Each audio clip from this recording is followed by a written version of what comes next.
Today we graduate. We're leveling up. Forget about the prime rib and roast turkey because we're making Peking duck.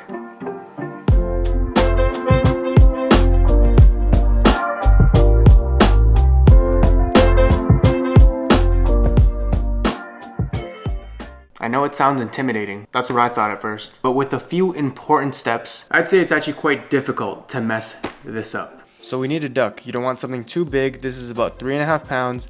Give it a quick rinse, pluck its feathers, do what you gotta do, then set it aside while we make our seasoning paste. That's gonna be 2 teaspoons of 5-spice powder, 2 teaspoons garlic powder, 1 teaspoon onion powder, 1 teaspoon white pepper, 1.5 tablespoons of sugar, 1 tablespoon salt, and 3 tablespoons of hoisin sauce. Mix well and aggressively lather it all along the insides of your duck. Using a wooden or metal skewer, sew up the duck, and now we gotta move on to our first extremely important step.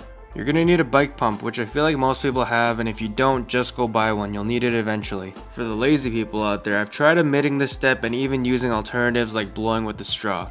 Yeah, it doesn't work. The purpose for the pump is to separate the skin from the meat, which will allow the skin to dry much better, and that actually ends up creating that signature crispy skin, so don't skip it. Insert the pump valve under the skin at the neck, then press down with a paper towel to make sure there is no leaking. Continue pumping until your duck pretty much looks like a balloon, and you might need some help because air will leak out from other areas too. Just make sure to apply pressure until you visually see the skin separating from the meat.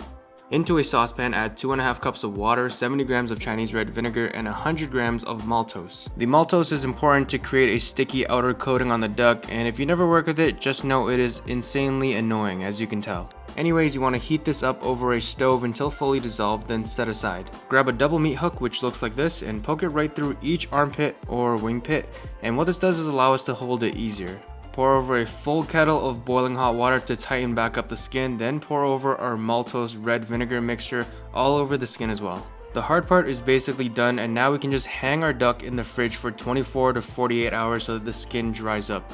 This is another really important step to making sure our skin crisps up in the oven. Oh yeah, and I also cut off the feet and head to save some space. Here's what it looks like after 36 hours in the fridge. The skin is super dry and you can see the color has changed as well. For our roasting setup, I like to place the duck on the top of a middle rack and then place a drip pan at the bottom of the oven. This ensures maximum airflow from both sides, and we're going to start at 375 Fahrenheit, then after 5 minutes drop it down to 325 Fahrenheit, rotate the bird after 30 minutes, and let it cook another 30 minutes. That's 1 hour of total cook time. At this point, our duck should be beautifully golden and crisp, so just hang it up to rest for about 15 minutes. And if done correctly, it should sound like this. Cutting and presentation is honestly really easy. Just cut at an angle starting from the breast, making sure you're getting skin with meat, then work your way down and around the rest of the duck. So how I like to plate it is you got some pieces of both skin and meat here, and then right here is just skin and then just meat. Some cucumbers, carrots, and scallions. That is a perfect plate. All right, so now how do we eat this thing? I got these wrappers. You can make them yourself if you can, but I'm way too lazy for that. I just throw this into the microwave for 30 seconds, and you got some really thin wrappers for Peking duck.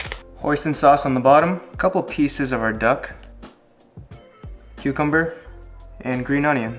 You can also add carrots, but I don't like them. Then we just wrap it up. A perfect bite. Skin is really crispy. The meat is still tender and really flavorful. You honestly can't tell the difference between this and what you get at the restaurants. I'm not gonna lie. So next time you're thinking about dropping $100 on Peking duck, just don't. Save a little bit of money and impress your grandma. That's what I did.